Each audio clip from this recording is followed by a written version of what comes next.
So gonna go ski run the lake. Yeah, yeah. So this is amazing for you, Marcelle. A couple of years ago, you couldn't even do this. That's true. And tell us about that. Tell me about that. Well, I had chronic Lyme disease, but I didn't know what it was. It went undiagnosed for a couple of years. So it just started out as like kind of achiness and tiredness, almost like a chronic fatigue level tiredness. Mm-hmm. And I got to the point, at one point, where I had a day off and I was laying on the couch looking out at the Boston skyline because I live in South Boston. And I was thinking about all the things I wanted to do, but I didn't feel well enough to do any of it. And like going down to the mailbox, like I had to get myself to go down to do it because we're a walk up, 4th floor walk up. And the 4th of July, like not the 4th of July, but St. Patty's Day parade is like a big thing there, obviously. And they have a big 5K race there every year. It's huge. Everybody like around goes to it. And I remember thinking that moment, I'm going to run that 5K race next year. Like, I don't know how I'm going to do it, but I'm going to run that 5K race.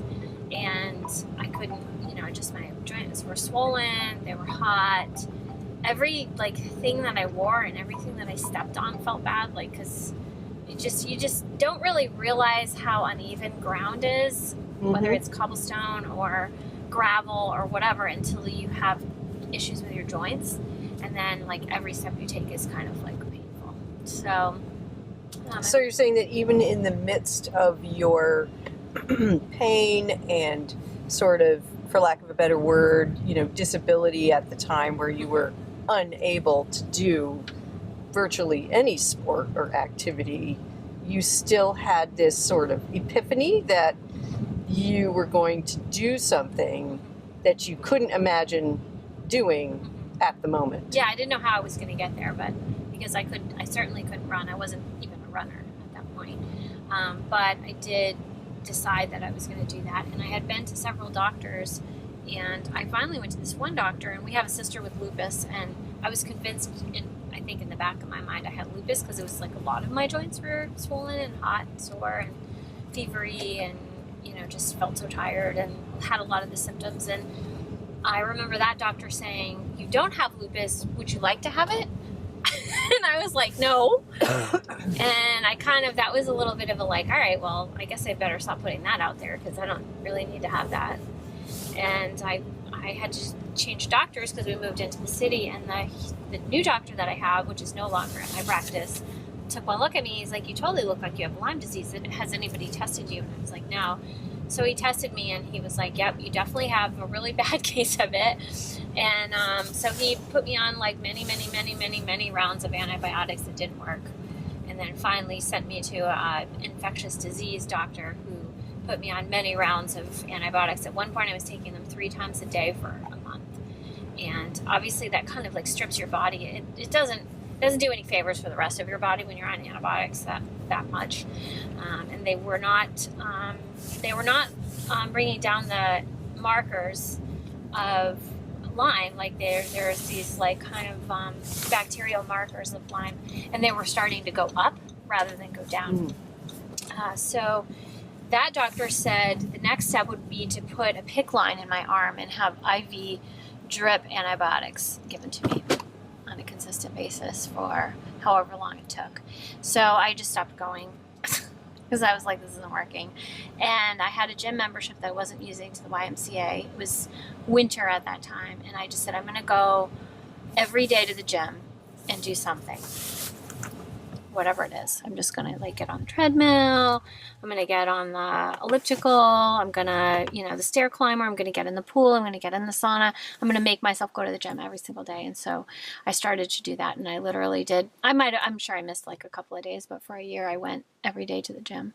So what do you think? So it sounds like there was a very definite transition between you going and seeking help from someone else in the medical community, or multiple people in the medical community, and kind of a shift to you taking it into your own hands, sort of ownership of it almost. Would you say? I mean, I was a life coach, so I spent most of my days teaching people to own their own wellness, and that they're all of their abilities were within them to be well. And so I just wasn't utilizing it in my own life because I couldn't see that that's what was going on with me. And also, I mean, the connection to the gym for me was that I had noticed on the few times that I had exercised heavily that I felt better. My joints felt better. And that was the one time that they did. Nothing else really helped. No, none of like, because I had, well, acupuncture I'd done. Like there were like a lot of things that I did that made maybe like a slight improvement. But the exercise was the one thing that I did that I felt like whatever it was, like it was reducing the inflammation in the joints. It was making me feel better. That movement and getting out there and that was definitely helping. So you felt encouraged. Did it start to build confidence in your own ability to kind of keep seeking answers and solutions to this problem? Yeah, it did, but it did take a while, like a long time. And as in days, months, weeks, years. Years. Years. But it had been a years coming on. And so then it's kind of simultaneously, my husband started to get healthy too and doing a similar thing for himself. And he started running and started booking us races. And so it wasn't something that I liked or that I wanted to do, but to kind of be supportive of him, I started to do it with him, the running. And that I noticed the best improvement in my joints, which was totally counterintuitive to me. Like, why would running help hot, inflamed joints? It's so hard on the body. It's what everybody tells you not to do, that it's bad for the joints. But for me, it helped my joints. So that was another kind of like pivotal point of like, all right, well, maybe there's something here to this thing of just like, all right, maybe I don't have to take anything to get better. Maybe I can just do more, just exercise, just be more active and start to change my thinking about it too. And so now you're probably 2 years out from that time? I would say I'm probably 4 years out from that initial time that I'm talking about. Yeah. Okay. And where are you at now with your fitness, your joint health, and goals that you have moving forward for your body and your wellness? Well, I run all the time now. I run like half marathons. I just did the Spartan trifecta last year, which is not to brag. Go girl! Yeah, kind of an animal.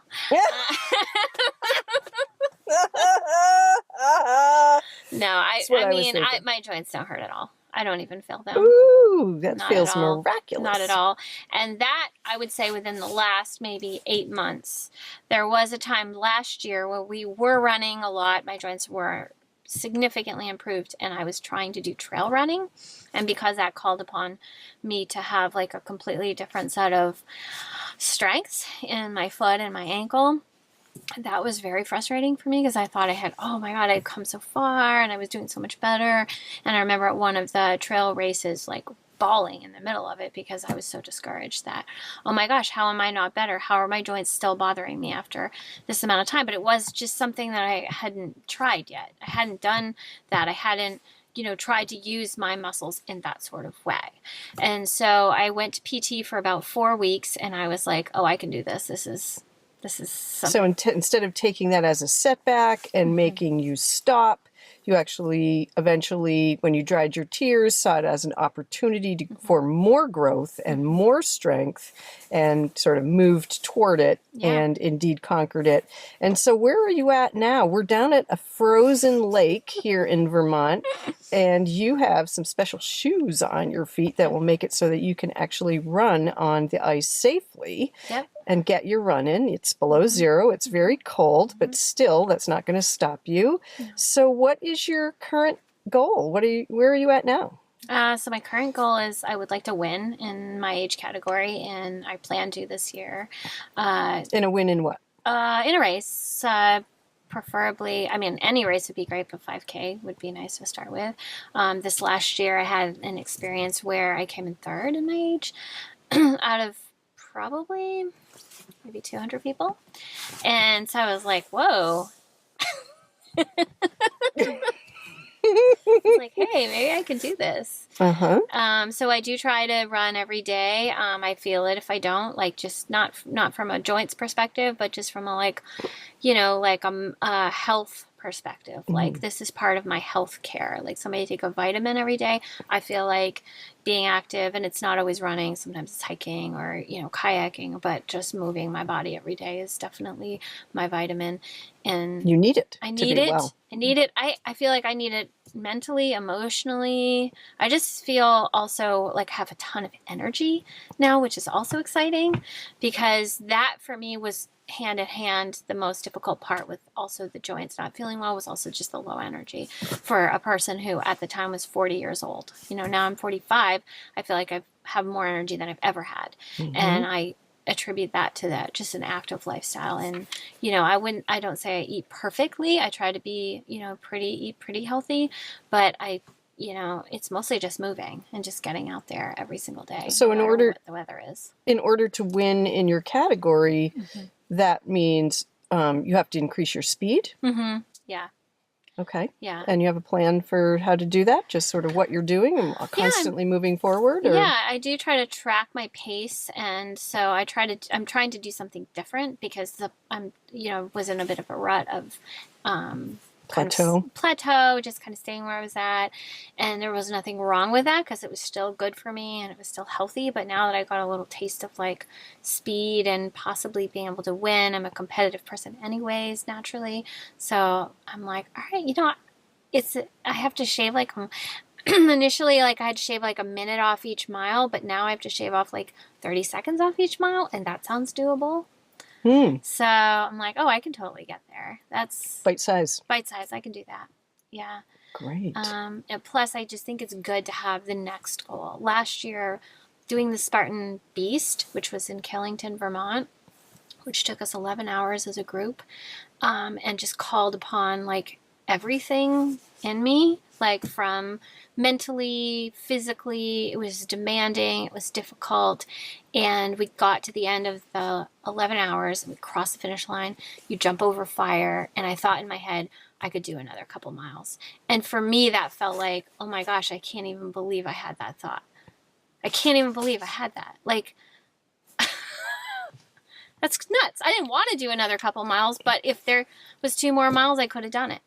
And so it just made me stretch what I thought was possible in my mind. You know, you think you can only do so much, but you really can do so much more than you think you can do. So a real transformation here. Yeah. All right. Well, it's not getting any warmer out on that lake. Sure, so I can't wait to see you get out and run in your ice bugs and get some fresh air and some sunshine. And that was a truly inspiring tale. Thank you for sharing. Thanks for having me. Oh, sweet job, Marcelle. That was amazing. That was so fun. So Marcelle here just ran in special ice bug shoes so that she was safe all the way around this beautiful lake. It's below zero, probably about 6 or 7 degrees, which used to feel cold, but not after what we've just been through. Now it feels warm. So now it feels great. And Marcelle said at the end she was even sweating because she was coming around this cove and it's blessedly not really windy. How do you feel, Marcelle? This is a different environment. Yeah, it was magical. I loved it. Very different. You can hear the sound of the water under the ice, like gurgling. It sounds like whales or something. It's really cool. It's very peaceful. Usually I like run with my music on, a lot of distractions, but it was nice to just kind of like be still in my mind and not have to be distracted by anything and just be able to be peaceful while being out in nature and active, and like it's just kind of like a special feeling. Yeah. Well, you know, it's interesting because just this year I stopped exercising with my little iPod. Oh, nice. For that reason. Yeah. And because I think this is why I love it so much here, because it stops being about a workout. And it's just, oh my God, I'm in this incredible natural environment and it's just the way it is like right now and it's going to change and I'm just in the right place at the right time. So it's You're more in the moment, really. Yeah, totally in the moment. It's not distracting. I'm not like watching a clock or thinking about a, meter. And I noticed that just to let everybody know, the lake is probably 11 to 12 inches The ice is about 11 to 12 inches thick. So very thick, very safe. Yeah. And when you run the perimeter, you know, it feels safer. It feels safer, but anyways. Yeah, no, it felt very safe. Yeah, so how your ankle feels? I feel really good. Definitely Awesome. feel like Cool. I got a workout because it was a different terrain, and I had to grip it differently with just wearing the ice bugs and just being like more cautious of my steps. So I made it less about like speed and trying to, you know, get somewhere fast, and more about just kind of enjoying it. Which is great. That's a great break for your mind. It is, yeah. It felt that way. So I feel like everything you've described today has been mind-centered. Mm-hmm. Would you say that that's true? I think everything in life is that way, you know. Yeah. So do you feel that shift in your mind from sicker to weller? Yeah, I think you have to make that shift in your mind, not just what you're doing physically, but you also have to mentally make that shift that I don't need someone else to make me feel healthy. I have everything I need within me, and it's just about, you know, kind of knowing that and accessing that, and just kind of not letting yourself get in your own head about I can't, I won't, I don't have what I need, it's not enough of this, it's not the right conditions. It's just, you know, really more talking yourself into it than out of it, and, you know, focusing on the strengths that you have. I think. Yeah. Awesome. I'm so proud of you. So we actually should take the camera away from the sun, because Okay. we shouldn't even be. Facing the sun. Yeah, here's my beautiful sister Marcelle. I'm so lucky. Love you. Love you. So my skis are in Marcelle's new car. I'm really excited about that. It's been baptized. Her car's been baptized. Amen. And Marcelle just went running on my lake. So she just baptized my lake. It is Amen. Sunday. It is Sunday too. Ooh, amen. See? Gotta love it. Just back from our wonderful ski and run at the lake with my sister, and now we get to like eat a whole bunch of really good food in front of the fire. Whew. Wow, how perfect is that?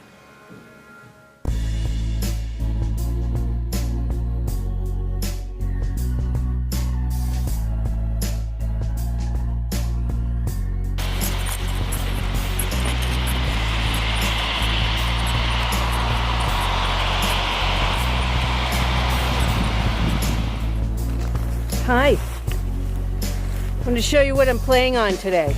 I came up to the mountains because it's been so cold that my lungs have been really unhappy, have a little asthma, and they've been super unhappy in the well below zero temps that we've had for the last 2.5 weeks. And so today I'm coming up into our beautiful mountains to stretch my lungs. And the best way that I know how to do that is to get on my telemark skis, which a telemark ski has a free heel binding. So much like a cross-country ski, you can kind of walk while you're in the ski. And this ski resort is closed today, but they have an uphill policy, which is wonderful. They welcome people to get on top of the mountain either on snowshoes or on skis. And so what I have on the bottom of my telemark skis are called skins, and the early version of these were made of sealskin that the 10th Mountain Division used to use. It's basically like a carpet with a nap in one direction and a high-tech adhesive that's a self-sticking adhesive. So it doesn't leave any residue on the bottom of your ski, and you just apply it to the whole bottom of your ski. So when it's on, it's inside the metal edges from the tip to the tail. And when you get to the top of the mountain, you peel it off, fold it in half, and it will stick against itself, which is a bear in really cold weather to get undone, by the way. And then throw it in my backpack and ski down, and that allows me to kind of go anywhere on the mountain that I want. Sideways, you know, through the woods, up and down.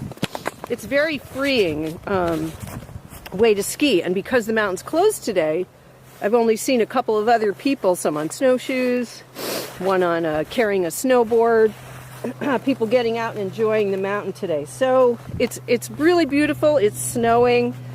I just took a layer off because it's above 0 for the first time, and I'm going to do a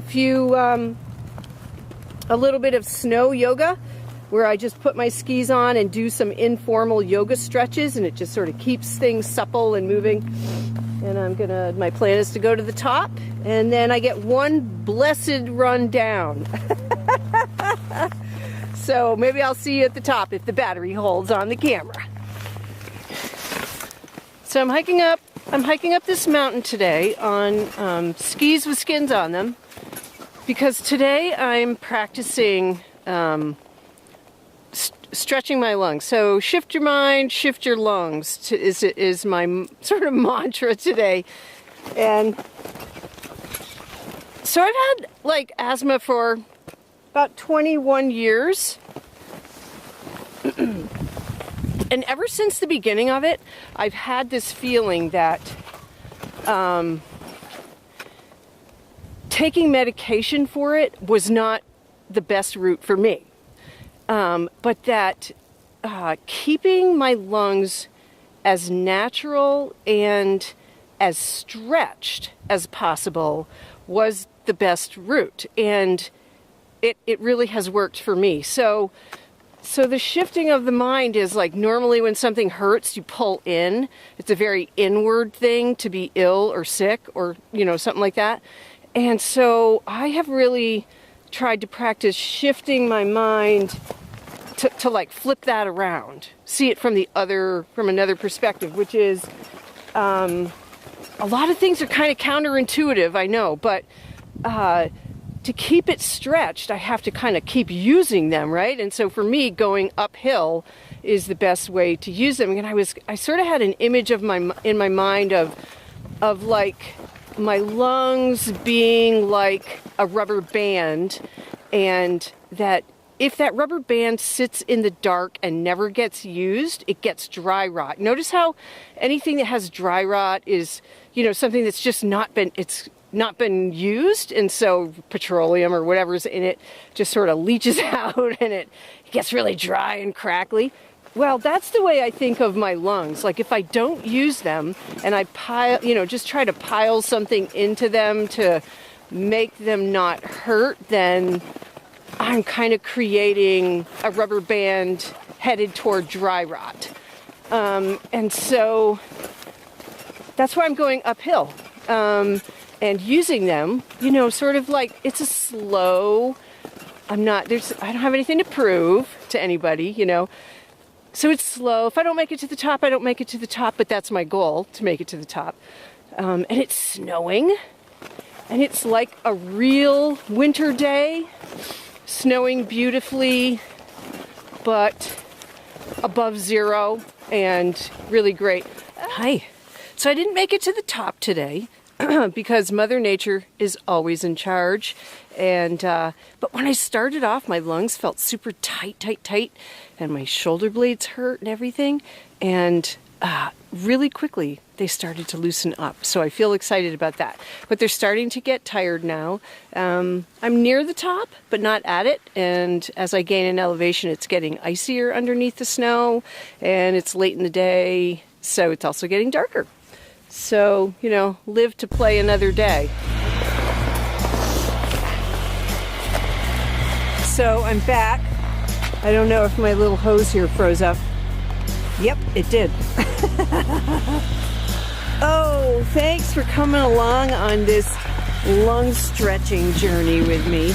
It was so great to be out today. I'm so excited. You know, every time sometimes you can feel a little scared about like doing something that seems counterintuitive.